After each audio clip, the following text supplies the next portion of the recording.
stuff, literally. NASA's SpaceX Crew 3 mission launched today. How cool is that? It's not a trivia question, friends, but the answer is very cool. Did any of you want to be astronauts growing up? Are any of you astronauts? Up until I was 10, I wanted to be a veterinarian, then a teacher, and then, of course, a trivia host, just like Pribis Philbin or Alexa Trebek, the trivia greats. Actually, technically, I just wanted to be a performer. The dream didn't specifically include hosting trivia, but here I am, and I love it. What about your dreams? Do they include winning trivia? Well, first, you've got to have a completed display profile, and then you've got to answer 10 questions correctly. You have 10 seconds for each one. Once you tap your answer, there is no one selecting it. What's done is done, so choose wisely and fairly quickly. No pressure. If you get them all right, you win a piece of that $500 jackpot. And one more thing. If you didn't know, we do a pre-show every single weeknight at 7:30 p.m. Eastern where I literally give away a trivia answer. I tell you how to make money by posting on display, and I show off your content. Now, how about you show off your trivia skills? 'Cause it's time for display trivia.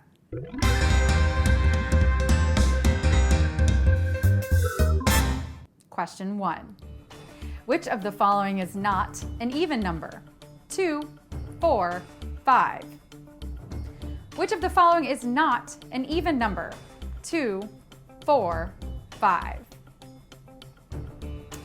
When it comes to numbers, they're either even or they're odd. No in between, no gray area. That's right. Numbers aren't afraid to put labels on things, John. Numbers aren't afraid to be Facebook official, John. And most importantly, numbers aren't constantly saying to me, oh, well, yeah, I'm just not really interested in committing to anything serious right now, John. I think I need to end things with John, right? Yeah, I'll tell him once he unblocks my number. But no mental blocks for any of you tonight, I hope. The odd number out here is 5. And now, it's question 2. Which animal is not known for utilizing echolocation? Dolphins, bats, slugs. Which animal is not known for utilizing echolocation? Dolphins, bats, slugs. Echolocation. This is a real nifty sense that we humans don't have. It's really helpful for finding prey in the water or not flying into dark cave walls. These animals can send out sound waves that bounce off of other objects and reverberate back to them. Gosh, don't I wish I had echolocation when I can't find my wallet? Quick question, can you use echolocation to find your purpose? Get back to me on that. Dolphins and bats are among the members of the animal kingdom known to use echolocation, and so far, no evidence of this in slugs. But we're sliding right along into question 3. This is the name of a scale used to measure geological events that occur along fault lines. Doppler, Richter, Kelvin.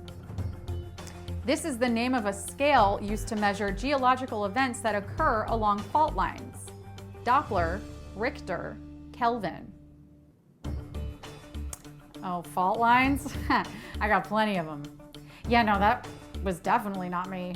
Or, I swear, the dog ate my homework, are probably my go-to fault lines. You know, and real quick, I need to blame someone else for something I definitely did, like my iPhone going off in a meeting or an accidental crop dust. Whoops.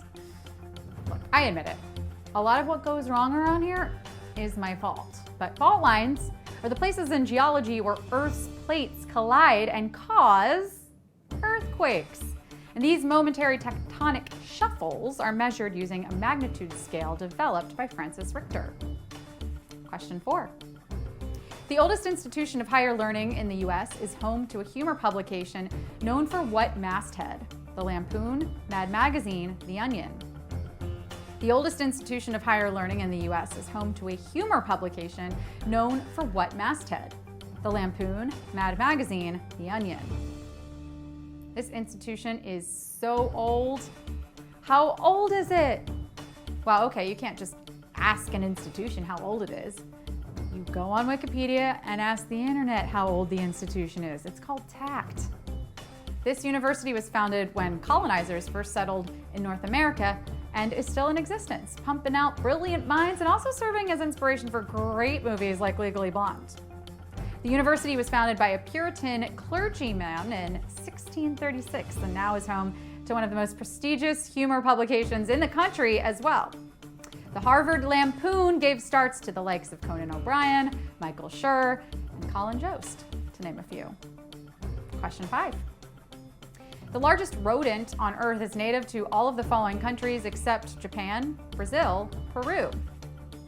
The largest rodent on Earth is native to all of the following countries except Japan, Brazil, Peru. The largest rodent is only found in one region on Earth, and all I have to say to this is thank God.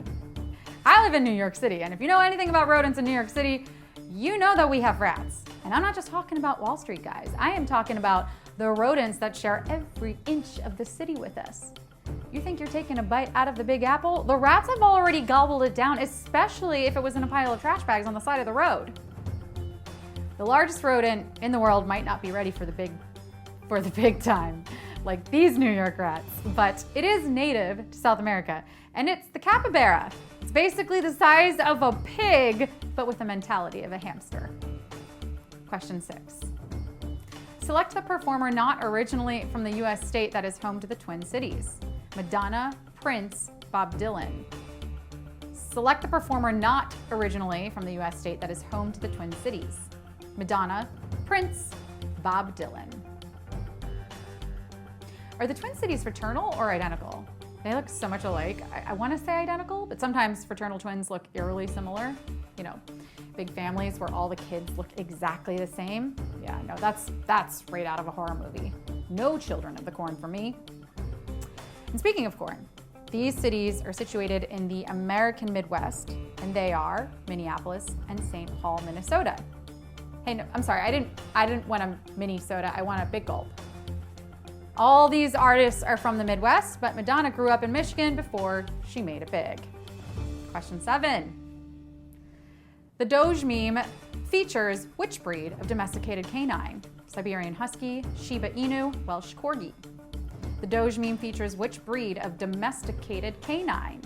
Siberian Husky, Shiba Inu, Welsh Corgi. The internet has gone to the dogs, truly. But on second thought, I would say it's gone more to the cats.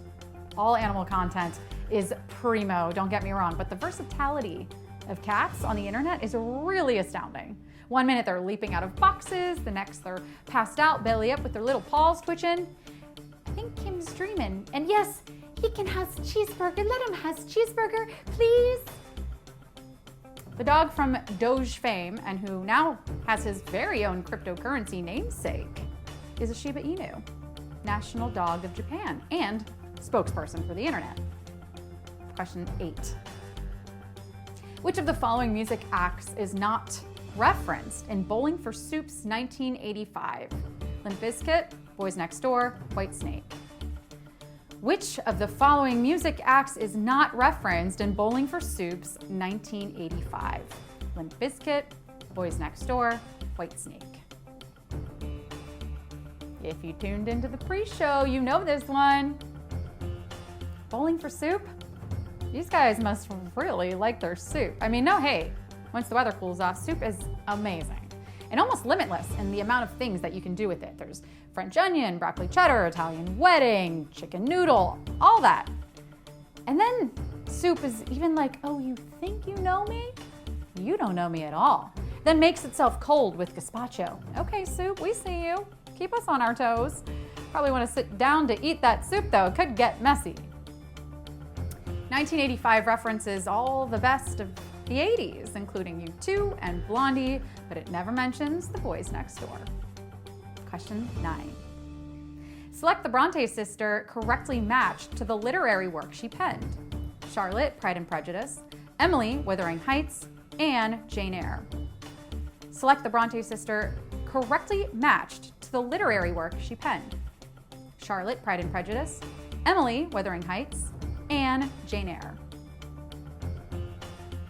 They say blood is thicker than water, but when an entire family is brilliant at something, you gotta wonder if there was something in the water and the blood. Brontes, like straight up literary superstars. And in a time when it was like, female authors, never heard of them. These sisters were showing us all who was boss. Not to mention, their legacy endures. Their books are all over high school reading lists and have been adapted into so many different Hollywood adaptations. Could it be enduring themes? Probably. Emily Bronte was the author of Wuthering Heights, Charlotte wrote Jane Eyre, and Anne, the tenant of Wildfell Hall. It's time for the final question. Question 10. The fruit formerly colloquially known as alligator pears in the same family as what spice? Nutmeg, cinnamon, tarragon. The fruit formerly colloquially known as alligator pear is in the same family as what spice? Nutmeg, cinnamon, tarragon. What the fork? Yes, just like us, fruits and veggies have families. That's why I don't eat enough of them. I couldn't bear to tear them apart from their loved ones. You know what doesn't have families? Ice cream, hot dogs. Those are the only foods I can eat with a clean conscience, because family's everything. I do love my family, and if I want more years with them, I should probably eat more fruits and veggies. Any alligator pears though? I bet that's a superfood used to make guac. Alligator pear is an outdated term for an avocado, and weirdly enough, avocado and cinnamon, yes, cinnamon, are in the same plant family. That reunion's gotta be an interesting one to say the least. And look at all of you reuniting with some cash moolah. Now that is a reunion incentive that I'd like to see. Yeah, we'll pay you to come to your 10-year high school reunion. Yeah, count me in. Congratulations to all of our winners. Bravo. Let me know in the chat. Don't forget to set up those display profiles all the way to claim that cash. And don't forget to set your alarms so that you can join me for tomorrow's pre-show at 7:30 p.m. Eastern. I'll see you all then. Good night.